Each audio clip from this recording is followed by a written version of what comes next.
bersamamu dan bersama rohmu.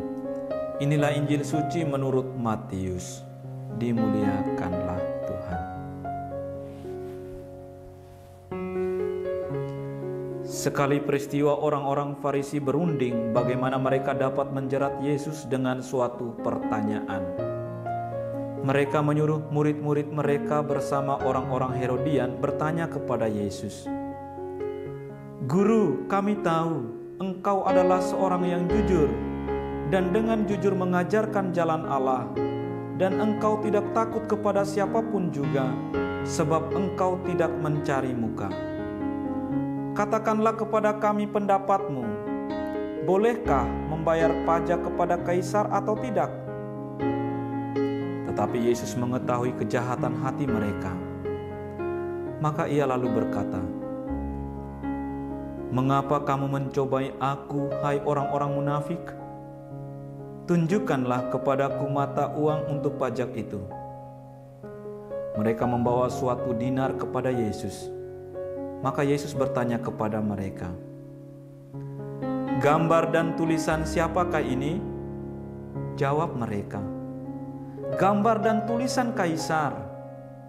Lalu kata Yesus kepada mereka, "Berikanlah kepada Kaisar apa yang wajib kamu berikan kepada Kaisar, dan kepada Allah apa yang wajib kamu berikan kepada Allah." Demikianlah sabda Tuhan. Terpujilah Kristus. Saudara-saudari terkasih, khotbah kita pada Minggu 22 Oktober 2023 ini dengan judul Menjadi Warga Dunia dan Warga Surgawi. Khotbah ini diambil dari Menjemaat edisi September. Saudara-saudari yang terkasih dalam Kristus, kita akan merenungkan peristiwa ketika orang-orang Farisi dan Herodian mencoba menjebak Yesus dengan pertanyaan tentang membayar pajak kepada Kaisar. Peristiwa ini mengajarkan kita tentang bagaimana menjalani hidup sebagai warga dunia dan warga surgawi.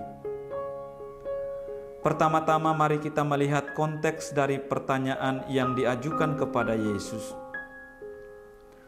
Orang Farisi dan Herodian ingin menjebak Yesus dalam perangkap politik atau agama.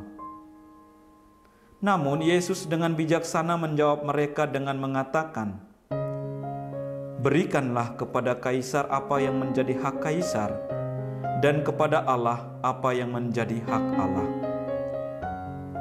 Ini mengajarkan kepada kita tentang pentingnya memenuhi kewajiban kita sebagai warga negara, tetapi juga menjalani hidup kita dengan kesetiaan kepada Allah. Seorang penulis anonim menulis, "Gambar Allah tidak tercetak di atas emas, tetapi pada umat manusia. Koin Kaisar adalah emas, sementara koin Allah adalah kemanusiaan. Oleh karena itu berikan kekayaan harta kita kepada Kaisar, tetapi pertahankanlah bagi Allah kemurnian hati nurani yang unik, di mana Allah dikontemplasikan."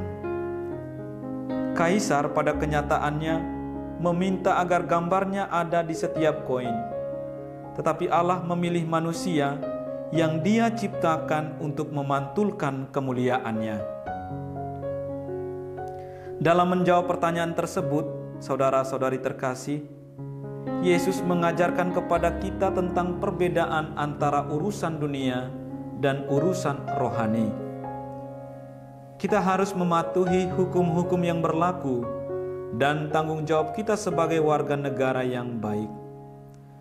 Tetapi pada saat yang sama, kita juga harus menjaga kesetiaan dan komitmen kita kepada Tuhan dalam segala hal yang kita lakukan. Santo Agustinus sendiri dalam homilinya kerap mengatakan,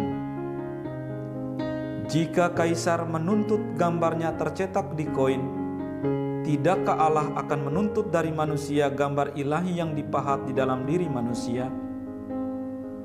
Maka sebagaimana uang upeti dikembalikan kepada Kaisar, demikian pula jiwa harus dikembalikan kepada Allah yang diterangi dan dicap dengan cahaya wajah-Nya. Saudara-saudari terkasih, meskipun kita hidup di dunia ini, kita juga dipanggil untuk menjadi warga surgawi. Kita adalah milik Allah, dan hidup kita harus mencerminkan nilai-nilai kerajaan-Nya. Dalam segala tindakan dan keputusan ini, kita harus bertanya pada diri sendiri, apakah itu sejalan dengan kehendak Allah, dan apakah itu akan membawa kemuliaan baginya? Demikian pula yang ditekankan oleh Santo Ignatius Loyola dalam latihan rohaninya. Manusia diciptakan untuk memuji, menghormati, dan mengabdi kepada Allah. Segala sesuatu yang ada di muka bumi merupakan sarana untuk membantu manusia mencapai tujuan dia diciptakan. Jika sarana-sarana tersebut pada akhirnya tidak mampu membawa manusia pada tujuan dia diciptakan, maka sarana-sarana tersebut perlu diganti atau bahkan ditinggalkan. Saudara-saudari terkasih, perumpamaan ini juga mengajarkan kepada kita tentang pentingnya memberikan yang terbaik kepada Tuhan. Saat kita memberikan kepada Allah apa yang menjadi hak-Nya, kita menunjukkan kasih dan penghormatan kita kepadanya. Kita harus memberikannya tempat yang utama dalam hidup kita dan mengabdikan segala hal yang kita miliki untuk memuliakannya. Akhirnya, pernyataan Yesus ini mengingatkan kita bahwa kita harus hidup dengan kesadaran bahwa kita adalah warga dunia ini, tetapi juga memiliki identitas sebagai warga surgawi. Kita dipanggil untuk menjalani hidup kita dengan penuh integritas, kebenaran, dan kasih. Saudara-saudari yang terkasih, peristiwa ketika orang-orang Farisi dan Herodian mencoba menjebak Yesus mengajarkan kepada kita tentang pentingnya menjalani hidup sebagai warga dunia dan warga surgawi. Mari kita memenuhi kewajiban kita sebagai warga negara dengan baik, tetapi juga menjadi kesetiaan dan komitmen kita kepada Allah. Mari kita memberikan yang terbaik kepada Tuhan dalam segala hal yang kita lakukan dan hidup dengan kesadaran akan identitas kita sebagai warga surgawi. Dengan itu, kita akan menjadi saksi yang kuat bagi kerajaan Allah di tengah dunia ini. Amin.